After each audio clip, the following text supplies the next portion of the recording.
That's how I plop my hair in a t-shirt to set my styling products and to decrease air dry time. Put your t-shirt on the bed with the sleeves away from you. You're going to fold it down depending on the size of your t-shirt. You can fold it at the bottom and the top or just the bottom. Sometimes I fold both, sometimes I don't. Here in this case, I probably shouldn't have folded the top. After you've applied your styling products, you're going to carefully lower your head into the middle of that t-shirt, trying not to disrupt your curls. Take the bottom of the t-shirt and wrap it tightly at the nape of your neck.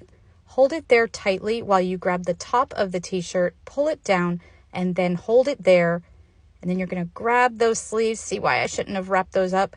You're going to grab those sleeves around the top of your head, and then you're going to tie it right at the top. It's going to look ridiculous. That's why we call it a plop. But hey, you're not going anywhere. Well, actually, I have left the house looking like this because who cares? But anyway, you can tuck it in. You can try to make it look pretty if you want, but I only leave this in for about 30 minutes or so. Some people sleep in it. I find that that doesn't work for me. Remember, with curly and wavy hair, it is all trial and error. You have to figure out what works for you.